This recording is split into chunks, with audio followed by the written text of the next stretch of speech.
This is the Word on Wealth with Gary Quackenbush of GQ Law. Gary is a San Diego financial solutions attorney, protecting people like you. The Word on Wealth team of financial experts is here to answer your questions and help preserve your family's financial future. Now, here's Gary. Happy Wednesday. Welcome to the Word on Wealth. Today, as you know, it's hump day. I'm very excited every Wednesday because I get one of my really good friends, Ken Pecus. He joins me together on this show, and we have him for the whole hour. So do not sit and wait, but call. Okay. The number to call is 888-344-1170. So you can get on the show and you can ask Ken a question and he can answer anything real estate related. I dare you to try to stump him because you won't be able to, and you'll be able to get all your questions answered, which is cool. Ken, how you doing today? I'm doing good. Now I'm just kind of worried about getting stumped. No, you're not going to get stumped. It's not possible. It's not possible. I love you. You put a challenge out there. You never know. You got some smart people. So well, I'll do my best. Maybe if you'd only been doing this for like 30 years, but you've been doing it for more than that. So there's no way they're going to stump you. Have. Yeah, no, I have. Oh my God, it's such a beautiful day. Go back to talking about weather. I stopped it, but I was gone in Costa Rica and I came home and I was thinking, I sure hope those clouds have cleared and it's perfect. Yes, I know. I did the same thing because you're in Costa Rica. I was in Kauai, and ended up. It's funny because we're like, oh, we got to go home, and I was so sad to go home. And then Cheryl says, Gary, we're going home to San Diego, and I'm looking at the weather, going, oh no, it's 8 degrees cooler in San Diego. And I looked at where my kids live in Washington. It was 32 degrees. My son's, where he lives, it was 17 degrees. I'm going like, we're going home to San Diego. It's not that bad. I got to talk to you about Costa Rica, though. I have to talk to you about Costa because Cheryl and I want to go there for sure. And I know you've been there several times. I've never been there, but I'm hearing it's like this great place to go. So we'll get offline. We'll connect and I want to talk to you about Costa Rica. So that'd be super cool. Deal. Absolutely. All right. Now I got to go back to work. So though the new feature, I love this part. You guys remember when Ken is here on Wednesdays, we have this feature where he picks out a zip code, a neighborhood, and tells us a little bit about the neighborhood. And it's super cool because there are neighborhoods in our community where you have never gone, but Ken has. And he talks to you about, the housing in that area and also the highs and lows of the sales in the last week or so. So let's do that first. And then bombshell jury verdict. Oh my gosh. Some of the news that came down regarding real estate today is like, whoa, that's more interesting than the Fed funds rate. Definitely more interesting. This is just a talk. So, all right. So let's talk first. Okay. So the place I picked for us to talk about is Chula Vista. Nice. And it is the first South Bay city that I picked in our little time together. And Chula Vista is just such an amazing place. And so I want to tell you about the low, the highs are, and then I want to tell you a little bit about Chula Vista that a lot of people, maybe yourself, you don't even know about, which is a kind of a cool thing. So, all right, Chula Vista. I got two lows in Chula Vista because it's such a big place. They've got some mobile home and manufactured home parks, and then they also have traditional condos. So the low for the last week was 144,000 in Chula Vista, that's a really good. I mean, that's like saying, hey, I'm in Yuma, Arizona, I can buy a place. But no, you can live within 10 minutes of the water in Chula Vista, or 15 minutes, let's say, when you wait around. So 2-bedroom, 1-bath, 800 square feet, and it closed for 144,000. You gotta love it. There's a rent space for about $1,000 a month, but when you put it all together, somebody on a restricted income could easily manage that with, well, I shouldn't say easily, but has a chance to manage that in San Diego. Nice. The lowest priced condo or property that's not a manufactured home was a condo. It was a 1-bedroom, 1-bath, 636 square feet. And if you don't really know how big square footage is, 636 square feet is not a bad size for a 1-bedroom. I even see some 2-bedrooms that size. So it's a nice size 1-bedroom. It closed for $370,000 in South Chula Vista, and HOA was $225 a month. So once again, for San Diego, totally kind of reasonable numbers that was worth there. And it's a nice condo, and I checked it out. I checked out had a pool, had a nice feel as you come up. So So there you go. If you're thinking in that price point, there's some opportunity. Nice. And then the most expensive house, and I will gear this by saying Chula Vista prices go way above this. This just happens to be the most expensive that closed in the last 2 weeks since we were on last, was in Rancho Del Rey, which is a community that built out in Chula Vista starting in around the 2000s, like right around the turn of the millennium. And this one was a 3,100 square foot house on a 7,600 square foot lot, and it closed for $1,175,000. And that is a really, really good deal for a property that's just barely 20 years old, 5-bedroom, 3-bath. Just a nice opportunity. So like when you start to compare that, where you can buy for $1,175,000 in, say, Claremont or in North Park, whatever, and then you compare it against where you can buy it in Chula Vista. And Rancho Del Rey is a nice part. There's a lot of opportunity there for somebody who needs a lot more square footage and was looking for a really nice neighborhood. So big props, and want to encourage people, if that's what they're looking for, Rancho Del Rey is a great idea. Nice. I love it. That's terrific. Yeah. It's funny. Well, not funny. I was actually born in Bonita, which is, community, kind of neighborhood community to that. In Bonita, when Bonita was like, had nothing there, moved to La Mesa. I grew up in La Mesa. But as far as like in Chula Vista, my dad, we had 3 1-bedroom houses in Chula Vista. And so I was in Chula Vista every month. I mean, I did the hedges, I did the plumbing, we did the maintenance, we did, that's how my dad raised us. It's like on these 3 little houses, and that, he traded up, ended up where he ended up. But that's so interesting. But Chula Vista, yeah, it's a surprise. It's kind of a little sleeper. Like you think, Chula Vista, that's kind of an old community and all these little houses and they're worth, but yeah, you can do anything from the manufactured home, the mobile home thing, all the way up to some houses up in the multi-millions. And it's all close to the water. That's the thing. It's all accessible. It's on this side of the mountains. On this side, yeah. And here's the big thing about Chula Vista. Okay, so here's some stuff that might shock people, okay? Because Chula Vista is actually really big. Chula Vista has 1 minute. So you have to think about it. You have 5 zip codes. That's a big city. And how do I know it's a big city? Well, it's the second biggest city in San Diego County after the city of San Diego. So that in itself. But get this, in the state of California, it's not only the second biggest city in California, in San Diego, in the state of California, it's the 15th largest in the entire state of California. In Southern California, it's the 7th largest. And here's one that you should sit down for. Chula Vista is the 78th largest city in the United States. It's in the top 100. And to put that in context, it's bigger in its municipality than the cities of Buffalo, New York, Rochester, New York, Salt Lake City, Tallahassee, Florida, Boise, Idaho, Madison, Wisconsin. I want to put some context at how we got to stop. We'll be right back. Actually is. Let's finish this when we get back right here on the Word on Wealth. Just need to know where to find answers you can trust when you need them. Welcome to the Word on Wealth with Gary Quackenbush. We're here to help you build, protect, and transfer everything you've worked hard for with expert estate planning, trust administration, inheritance, and probate. Call Gary and the team at gqlaw.com. 855-500-TRUST. You're saving and investing for the future, and that's good. Have you ever stopped to think, where does my money actually go? This is Faith-Based Investing with Anthony Wright. Most Christian families don't understand this one thing. The money that you're saving for retirement helps fund the abortion industry as well as other liberal anti-family causes. It's the sad, dirty little secret of American investing world. And here's the good news, though. You probably also didn't know that just a few minutes of your time and we'll screen and clean your investments for you. There's no cost, no obligation. Learn the truth about your own investment mix. Then the choice is yours. Remember, the word says when God's money is in the hands of the righteous, the people rejoice. Well, we also are fiduciary investment advisor representatives. That means that our firm makes a pledge to always act in your best interest. Go to BibleSafeInvesting.com. Download a free copy of my book, Faith-Based Investing, or call me at 931-RETIRED. And please don't forget, listen to Faith-Based Investing this weekend right here on Family Talk.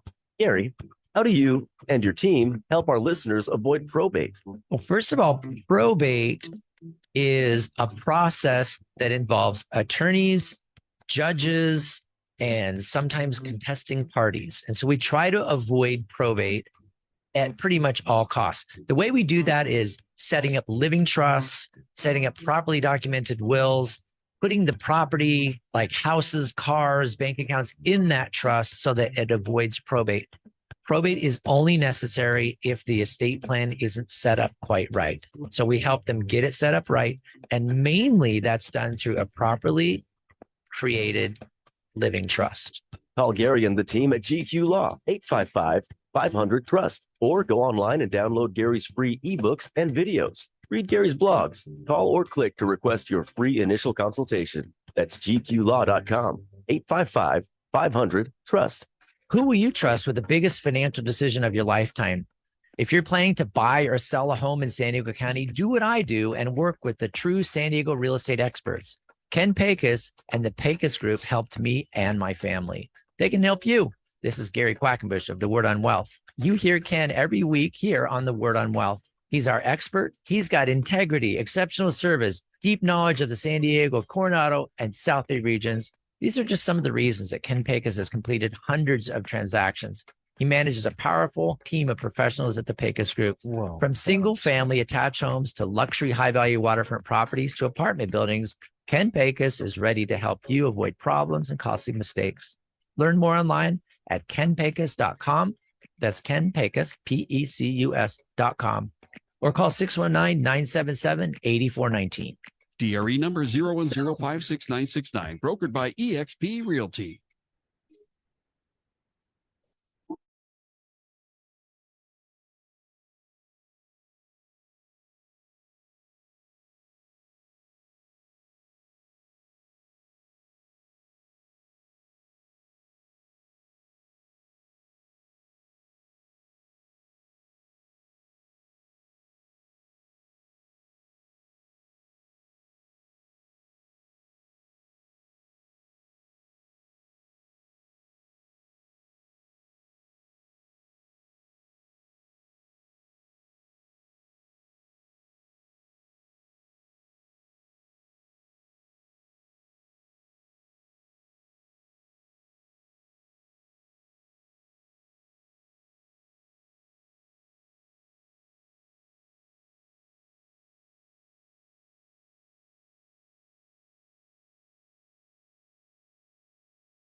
Not alone. Ask for the legal help you need. Call Gary and the team at GQ Law, 855-500-TRUST, or go online and download Gary's free ebooks and videos. Read Gary's blogs. Call or click to request your free consultation or to talk with a member of the GQ team. That's gqlaw.com, 855-500-TRUST. All right. We have got Ken Pecus here. And as you know, Ken is our real estate advisor here on The Word on Wealth, and I'm just really glad to have him along and appreciate all of his input. So we are talking about these different community sizes. We talked about Chula Vista. That was our feature, talking about just the difference in home sizes and everything in the Chula Vista area, which is a very large city in the San Diego County. So appreciate all that. I don't know if you wanted to follow up on that, Ken, or whether we can just go right into our bombshell.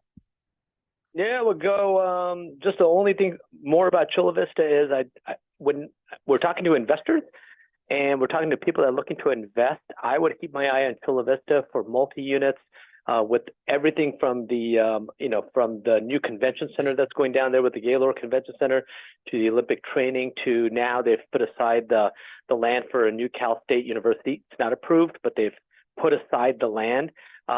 Chula Vista's got some really, really good upside in the next 10, 20 years. So keep your eyes on it, especially if you're thinking about investing. That would be my advice. That is very interesting. Yeah. And I think, I mean, a guy that's been in San Diego for so long, like me, it's just kind of, there's almost this automatic, like, Chula Vista, Lemon Grove, and Imperial Beach. What are they? You don't ever go down there. I think people think that about La Mesa too, La Mesa, El Cajon, whatever. But then as you're pointing out, you start to look into these communities and they're really growing. I mean, it's San Diego County. It's near the water. It's in the good weather. It's just all of that. And you just you pick areas in these different zip codes that you can find beautiful places to stay. And it doesn't, not everybody has to live on the coast in Del Mar and pay that amount of money. You can get nice homes all over the place. That's pretty cool. Exactly. Yeah, no, exactly. I'm the Chamber of Commerce for every one of these cities. I can find something really good. And so there you go. That's Chula Vista. Well, just kind of a little story with my daughter, she was up in the Bay Area, basically ended up in San Jose. And then her and her husband have really been trying to get back here to San Diego for about 12 years. And they were in Indiana for a while. They were in, the Bay Area, they're in San Jose, and all this time, saving up all this money. And part of it was, I remember having, shows with you early on where you said, well, if you keep saving more money, the more you save, the longer it takes you to save. And then the house prices are going up and the interest rates may or may not be favorable to you. So it's like sooner is better. And they ended up looking in areas where they didn't need good schools, the quote high rated schools, because the high rated schools a lot of times it brings the prices way up by significant amounts. But she homeschools all of her kids. So she said, well, that's not really a consideration for us. We don't have to worry about schools. So we don't have to worry about, a fancy school district. And they got this incredible place in Escondido. And it was like, there are these pockets where there's neighborhood. There's a neighborhood here that's really nice. There's a neighborhood here that's incredible. There's a neighborhood here that's, affordable housing. It's so interesting. And her experience literally was getting pre-qualified, getting everything set up and knowing what she could really afford, working through her budget. And then her and her husband just really going out and hitting the pavement and just looking at the homes and just checking out. And we were actually blown away about what she was able to find. So it all goes to say, having a great agent makes all the difference in the world when you're trying to find a home. So I love it. I love it. And that's a perfect segue into the topic, which is a huge jury verdict came down yesterday in Kansas City, Missouri. And the real estate community on a national scale has been watching this for years. There's been multiple litigation, independent litigation going around in the country, but they've been specifically watching this one because it was getting closer and closer, because it would potentially have the scope to change the way our industry and everybody that our industry serves, which is effectively the entire U.S. population, buys and sells property. So this is massive that it happened yesterday, but there's a lot more to come. So I thought as it starts to permeate it, you can't talk to a real estate agent or somebody in the real estate business or mortgage business without going this. I thought maybe we could have a free flow conversation about it. I could tell you a little bit about it. I can tell you what's going on, and kind of bring you and the listeners up on my thoughts on it too. Absolutely. Okay? Yeah. No, this is good. Good. All right. So yesterday in Kansas City, Missouri, a jury took 2.5 hours. 2.5 hours after months long, 4.5 year litigation and weeks long trials to find in favor of the plaintiffs. That would be home sellers in Missouri, in the state of Missouri. They were suing the National Association of Realtors and 5 large companies, Remax, Anywhere brands, and just so you know, Anywhere is the corporate shell for franchise names like Coldwell Banker, Corcoran, Sotheby's, Better Homes and Gardens, and a number of other brands in there. They were suing them, Remax, Berkshire Home Services, so Berkshire Hathaway, and Keller Williams. So we're talking, the biggest companies in real estate some of the biggest companies in real estate, because this litigation started 4.5 years ago. And they were suing them for conspiracy and collusion within each other, how the NAR, which is the National Association of Realtors, and the remaining real estate companies colluded or conspired to artificially raise the cost of sale for home sellers, because they were forcing home sellers to also, people were forced home sellers to also negotiate the commissions that would go out to a buyer's agent. If a buyer's agent was representing a buyer independently, then, you know, a listing agent like in San Diego, more often than not, will negotiate a commission with a seller, and then they will offer half or whatever they choose of their commission out as a incentive for a buyer's agent to bring a buyer's broker to bring their buyer in to potentially see the property. Mm-hmm. So far so good. Yeah, got it. Okay, so in that situation in California and many U.S. states, dual agency is allowed, but for the most part, you don't usually do dual agency. You usually do single agency. So that means hey Gary, I'm your agent, and you're selling a property. I'm going to represent you. There's another agent on the other side when there's a buyer coming in, and that's how we negotiate, because they have a fiduciary duty to their buyer. I have a fiduciary duty to you, and we just try to negotiate it out. Same thing like if you're in baseball, and you know, baseball players have their agents, the owners have their agents, and they negotiate. Yeah.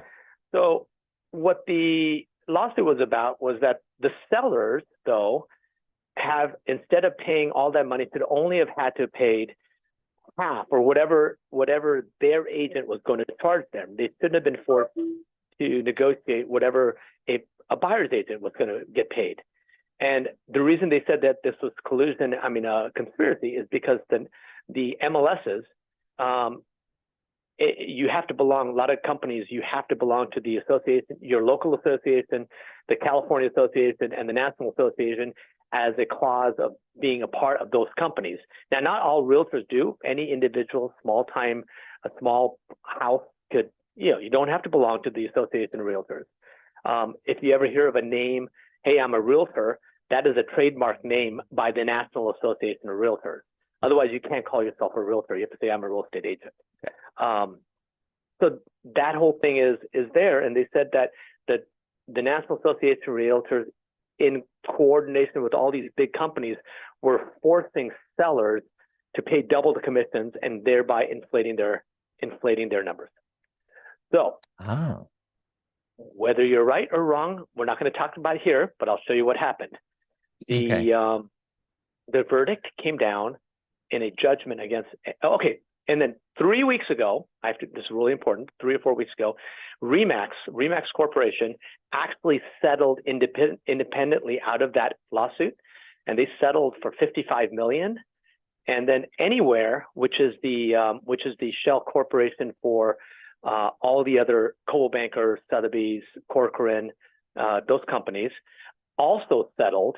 They settled for $83.5 million. And you're like, interesting, those companies settled.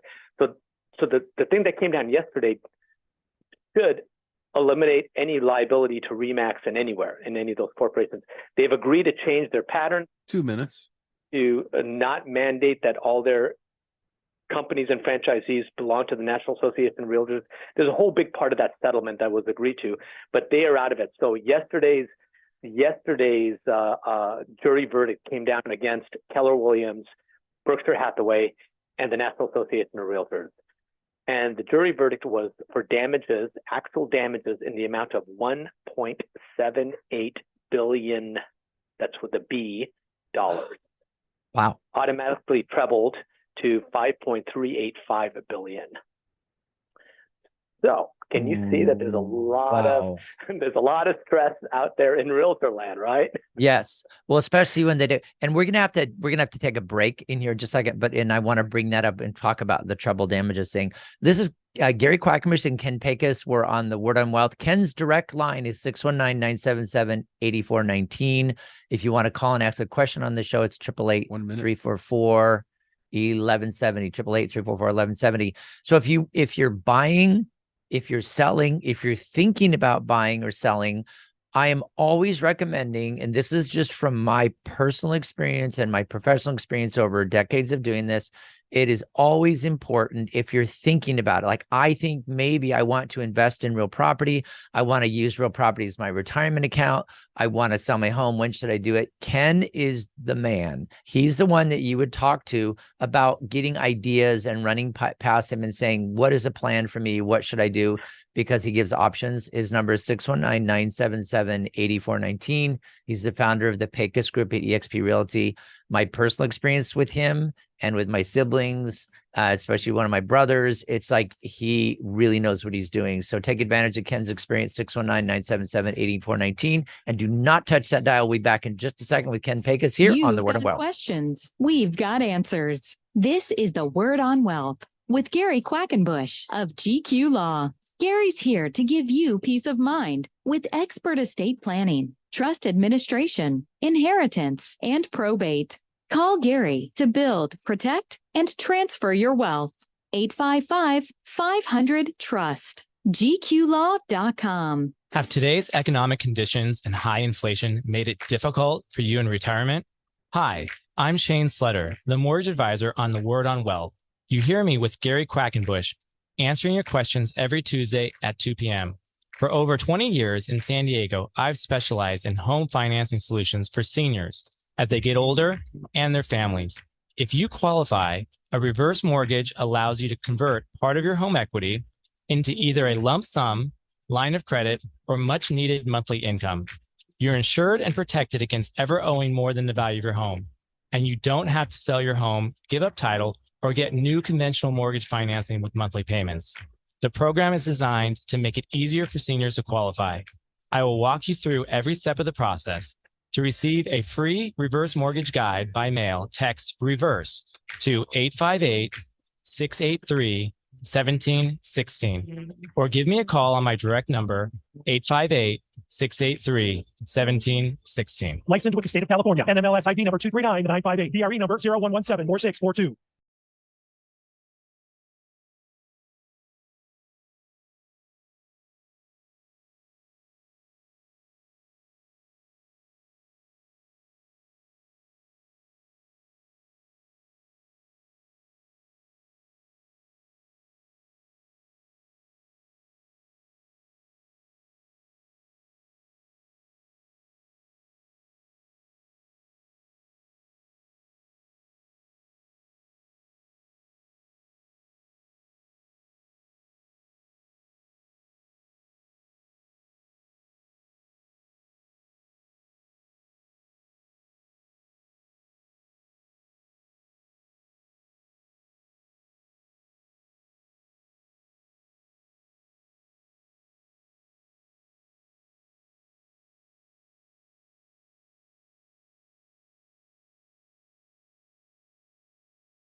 Tell a friend about this broadcast outreach, The Word on Wealth, with Gary Quackenbush of GQ Law. Call or click to request your free initial consultation or to talk with a member of the team. Call Gary at 855-500-TRUST. GQlaw.com. You are listening to The Word on Wealth. It's so cool to have you along. We love every Wednesday having Ken Pecus. He's our real estate expert, our consultant, our author, man, whatever. Real estate is Ken Pecus. He's founder of the Ken Pecus Group, or the Pecus Group at eXp Realty. I always get that wrong. Who cares? It's 619-977-8419. 619-977-8419. And I know Ken was saying last week he was in Costa Rica, and you know what's really hilarious? If you'd called him last week, you wouldn't know that because he'd answer his phone. He just likes his stuff. I actually sold a couple of properties. Well, I shouldn't say I sold a couple of properties. I've got myself set to sell a couple of properties from Costa Rica. So there you go. You are, that's the, I was talking to Todd, my producer, right before I got on, and he says, that's the kind of guy you want. Somebody like Ken that just, this stuff is his life. It's great. Okay. So the rematch, so what's happening with this? So this lawsuit went on for multiple years. The jury deliberates and they come back 2.5 hours later, and you know, the attorneys went, oh, wow, we're done. That's horrible because the jury, 2.5. I mean, that's nothing. The jury, after that many months, they're like going, yeah, they really, really tried all this time. They tried and tried and tried, but nope, it's still going to be interesting. So it is interesting when you come out with a damages verdict like that. I mean, to me as an attorney, I look at that and I go, okay, $1.8 billion in damages. That's a lot of money. And all of a sudden they triple it. And the thing with, I mean, double damages are one thing. I mean, because when there's fraud and you try to establish that, then you go like double damages. But then when you go like, this is like almost punitive, where we're saying this is just bad behavior. It's not, it's collusion, it's conspiracy against like the people and all that stuff. It almost rises to the level of criminal. And so they go, all right, we're tripling it. So our award is $5.8 billion. So of course it's going to be appealed. And of course the appeal is going to go on for the next, 5 years or whatever. But I think, with that size of the industry is big enough to afford it is the thing. And so it's going to be an appeal. I'm sure it will go on and on and on. Yeah. But what a message, though. It's going to go on for years, especially since one of them is BHHS, which is is a subsidiary owned by Berkshire Hathaway. So it's not like they're dealing with somebody that doesn't have money to follow this through. But ultimately, it's why did this come up and what's the result? So that's that's really what I want to spend the last half of the show on, to kind of discuss and where I think it's going to go. And so, okay, that's what we have you for, our expert. So it's like, and now we have Ken Pecus making his commentary. We got the Ken Pecus, and it's like we're doing it live. We can just pretend like we're doing it live, and now the jury's been deliberating. Okay, they've only been there for 2.5 hours. They're probably going to be there for another couple of days. Oh my gosh, they're out here. What is the effect of that? Ken Pecus, your comments, please. Well, the first comment is, I just found out that jury award was the ink was still wet, and that lead plaintiff attorney just filed a massive lawsuit against the remaining top companies in the country: Compass, EXP, Douglas Elliman, Redfin, Howard Hanna, and United Brokers. That boy didn't waste any time. He went right after the remaining groups, and going after this. Wow. Do you ever meet those attorneys that go through these small like restaurants or stores, and effectively they shake them down because you didn't fulfill the ADA requirements, and they do it under the guise of, I'm going to protect the consumer, the disability, the American Disability Association, and then effectively they go around and they extort money from these owners because they didn't do stuff to settle their lawsuits because they don't have the right ramp and whatever. Right. I kind of feel this attorney is a little bit like this. Yeah. Because if this payout ever happens, the attorney's going to get, the attorneys are going to get anywhere from 600 to 900 million or more, depends on what their contingency thing is. And when it comes down to the $500,000 class action, $500,000 class action, homeowners, they kind of did some numbers on what the possibilities are after you pay taxes and everything, and they might get a few $100 each. The homeowners, the homeowner, the homeowners that are maybe not the lead plaintiffs, but the homeowners that are part of this class action. So exactly, no, and that's and the I mean, and the thing is, I know we have our judicial system is just very, very interesting how we litigate and stuff like that. I mean, the whole idea is to try to like stop it from happening again. I mean, and that's why I think it's really interesting that you the theory is we're going to stop it, because if nobody stopped it, then you'd be getting taken advantage of all the time. But then you get this kind of crazy stuff. So I'll tell you, kind of as a follow up, and just really quick, because we're doing a real property show, not this stuff. But you have, the attorneys that go around and they have, a plaintiff that is, qualifies as a disabled person, tries to wheel his wheelchair into a 140-year-old building in Julian and goes, "Oh, I can't get in the door. I'm suing," and they send a letter that says, you have to do two things. One, make your building comply with all ADA requirements. Good luck. Your building's 140 years old and hopefully it doesn't bankrupt you. And number two, we won't sue you as long as you pay us $8,000. And so the people pay the $8,000 and they go and try to do the ADA compliance. They try to get an inspector. The inspector says, well, actually, it's insane. So in Orange County, the guys that were doing it down here actually went up to Orange County, started doing the same thing. The same guy, exact same. There's like two plaintiffs main, and they run into the door. Oh, it's not ADA, and the bathroom's not 40 inches of clearance. And I'm not trying to bash people that really need that access. I get it. I understand what they're doing. But the DA, the district attorney in Orange County, said, enough is enough. This is vexatious. This is intentional. This is malicious, and went after the plaintiff and the law firm, and actually came out, and it was in the news, and it was a little while ago, about a year ago, came out and just said, okay, I get it. We need to be ADA compliant. We need to be better inspection, but this is vexatious. This is somebody's just simply going out and generating hundreds and hundreds of thousands of dollars, actually multi-millions, for the plaintiffs and for their attorneys. And so we're not going to let that happen. It was really cool. San Diego didn't go that far, but I think that sent out a message. But I agree. There's a point where it's like, okay, let's fix this. We get your point. The trouble damages thing is brutal. That's why the attorney came out and said, oh, well, I'm on a 50% contingent fee, so I'm going to go ahead and take this. But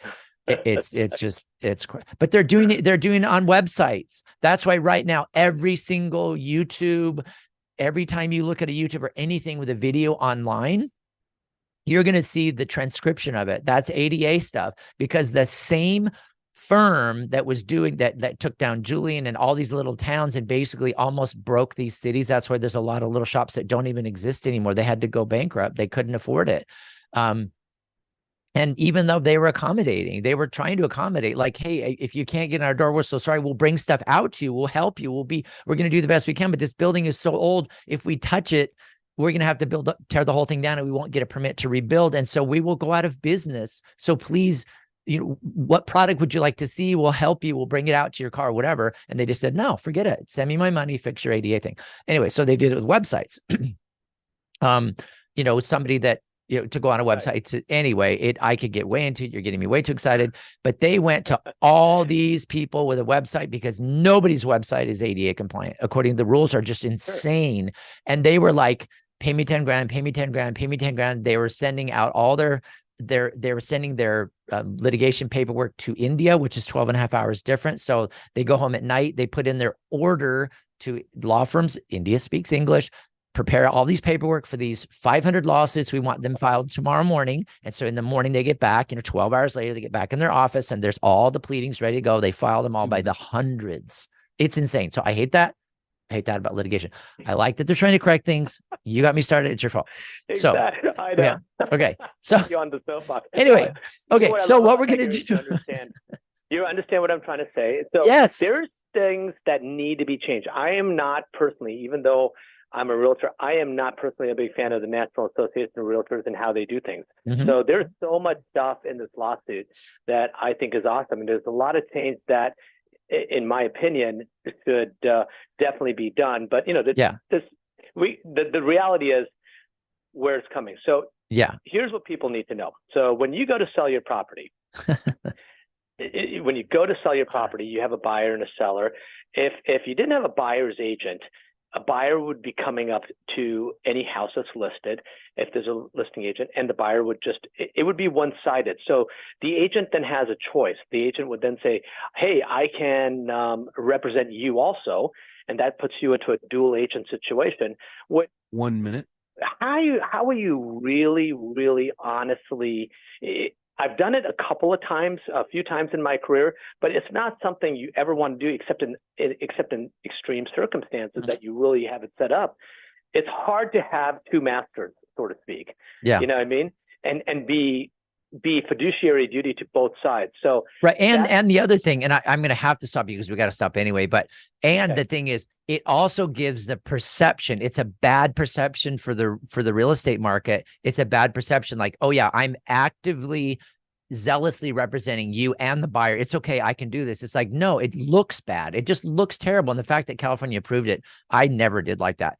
You're listening to The Word on Wealth. We got Ken Pecus, our real estate expert, 619-977-8419. Call Ken, 619-977-8419. Do not touch that dial. We'll be right back.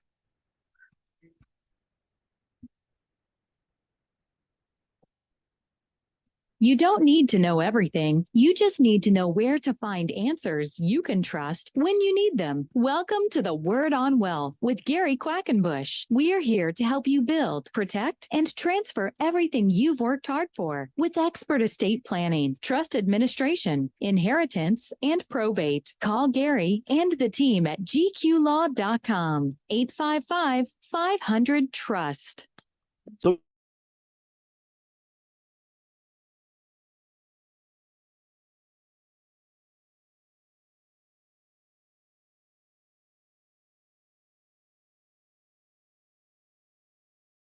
the property has to be administered. So it's like taking it from the decedent to the survivor.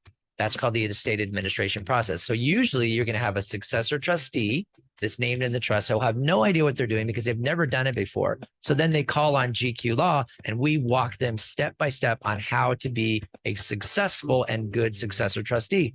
We also do the required notifications. We notify the Department of Health Services and all the legal requirements so that they can have the estate administration done properly. We help successor trustees be successful. call or click to request your free consultation. gqlaw.com, 855-500-TRUST, gqlaw.com. You can't go anywhere these days without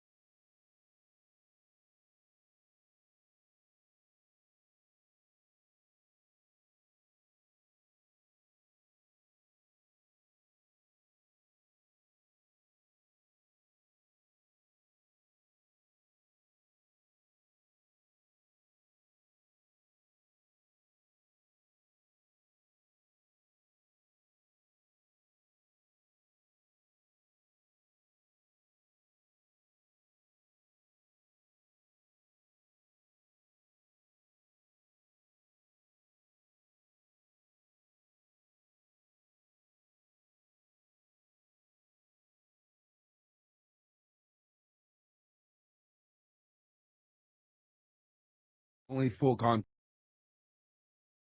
Do that. For Gary and the team at GQ Law, 855-500-TRUST. Or go online and download Gary's free ebooks and videos. Read Gary's blogs. Call or click to request your free consultation or to talk with a member of the GQ team. That's gqlaw.com, 855-500-TRUST. All right. The number you need to know for anything real estate related is 619-977-8419.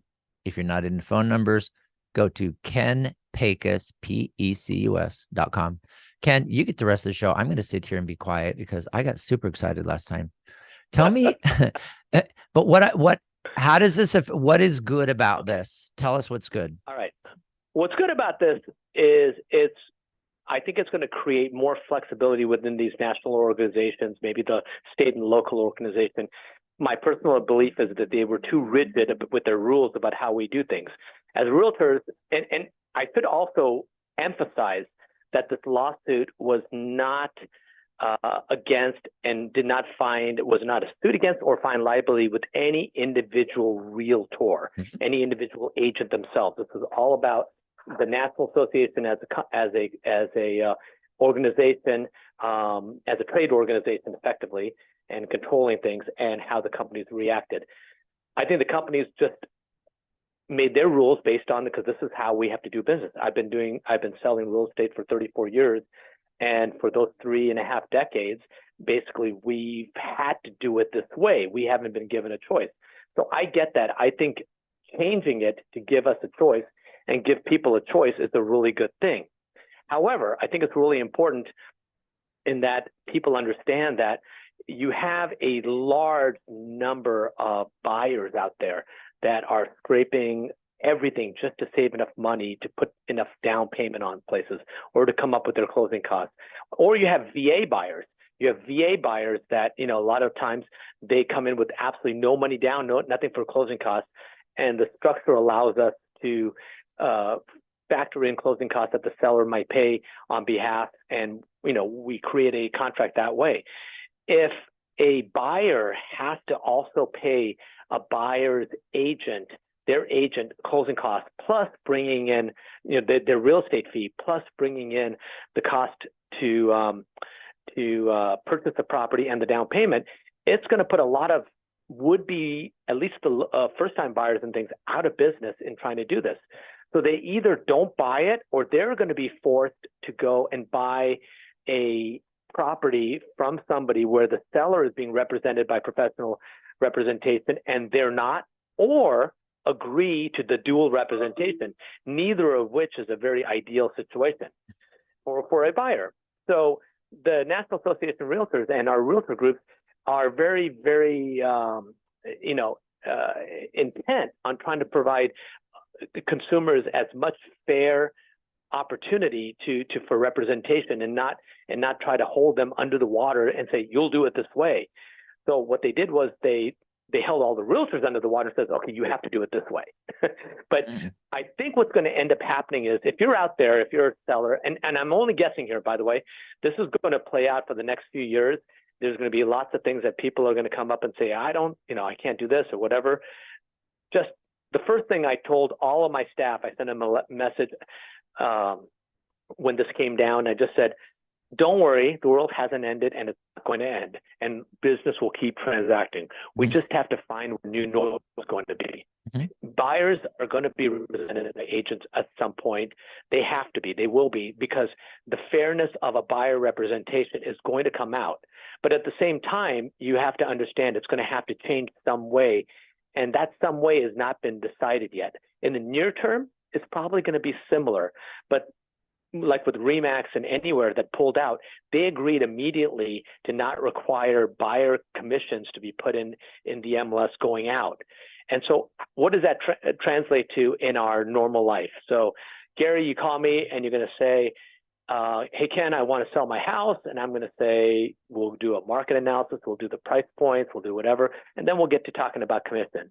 And just so you know, all commissions between all companies, all agents are 100% negotiable. There is no standard commission. There is no set commission. Real estate companies can't even talk to each other about their commission structure because they do not want any kind of collusion or anything on commissions.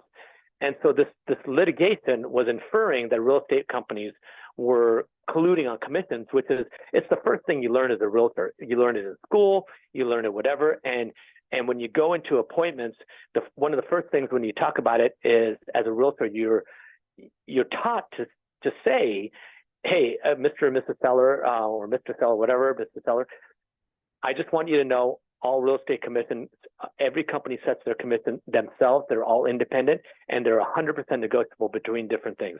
That's the first thing I tell people. It's commissions are negotiable. You can talk about it and you can do whatever, but there is no set commission.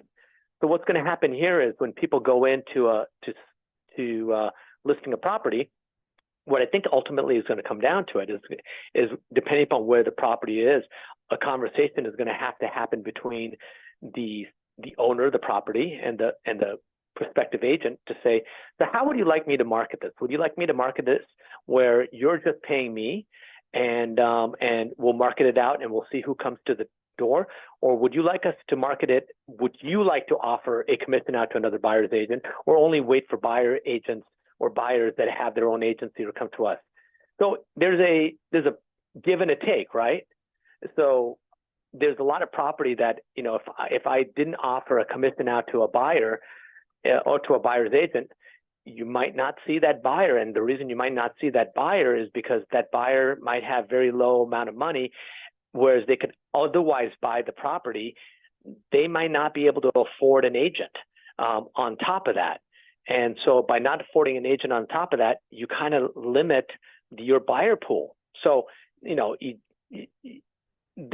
the way this came out, it makes people think that, fine, sellers will pay their own commissions, buyers will pay their own commissions, but that's not how it really works with the majority of the people that are buying. And when I say the majority is, sure, if you're buying multi-million-dollar places and you're putting, $600,000 down and you have the extra money to pay the commissions, no problem.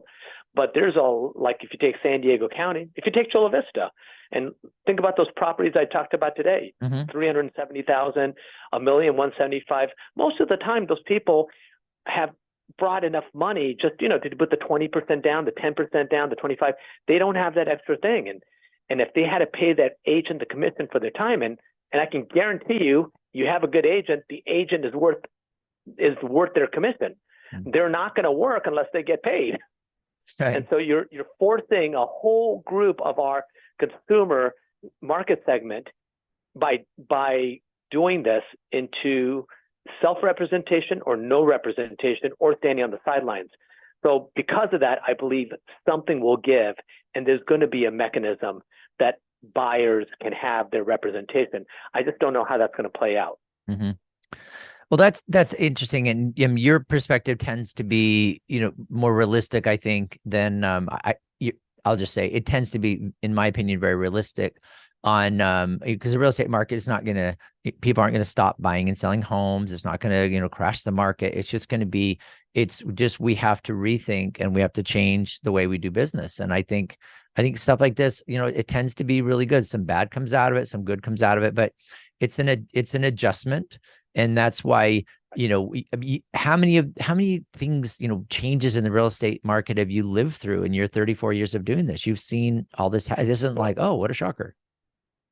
There's so many. And on a very, I can say on a very selfish note, I am really, really happy, with the exception of that they just filed suit against my company.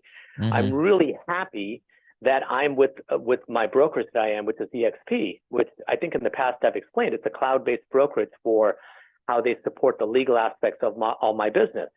So when you have a brokerage like that, and like I have for EXP versus a little more traditional brokerage where everything is handled by the big company and the brick and mortar and the whole infrastructure, your managers, your insurances, whatever.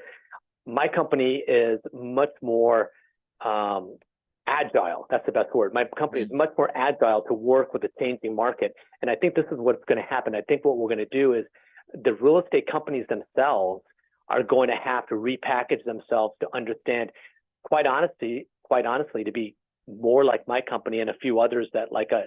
Because if this holds, there is a high cost structure for running real estate brokerages. There just is. There's a very high cost structure. And then unless you get efficiencies the way EXP has done and some other companies have done, you're going to have a very hard time staying in business. Mm-hmm. You just are.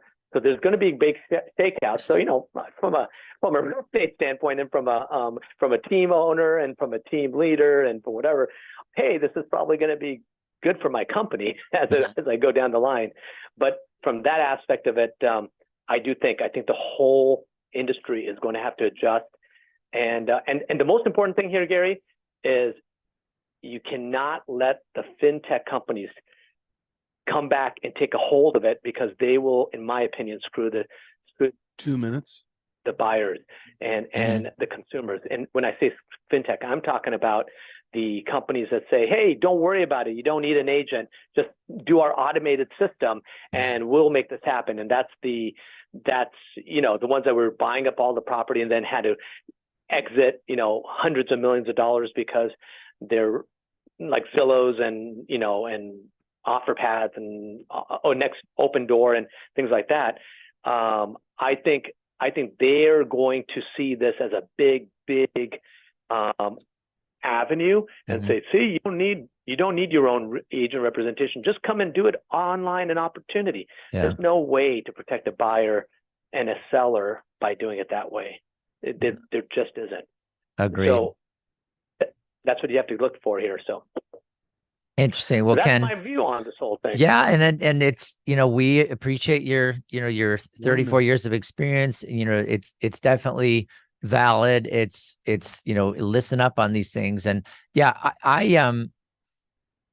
can't buy and sell that. I know you can do for sale by owner and all that. And I did it one time. I tried it, and oh my gosh, it was a nightmare, because then the agent knew what they were doing and I didn't. And then we ended up hiring an agent anyway, just to kind of bring you to the deal and go, okay, this is really just too difficult. I mean, buying a house is so much money. It's just not worth it. It's just, you just don't do it. Call Ken Pecus, talk to him, figure out how to get your house sold, how to buy your house, how to get into real estate. 619-977-8419. Ken, thank you so much for your expert opinion on this. And we look forward to talking to you again next week. Hope you have a great rest of your day and great rest of your week. Thanks, Ken. Thank you, Gary. Always a pleasure. All right. Talk to you tomorrow with Anthony Wright. Money tomorrow on the Word on Wealth.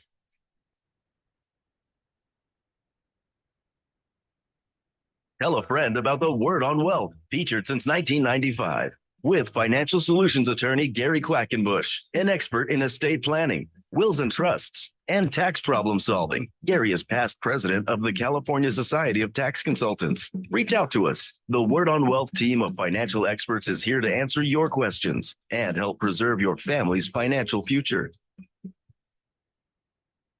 The information you hear on the Word on Wealth is for general information purposes only. This program discusses general financial and legal topics. Seek legal advice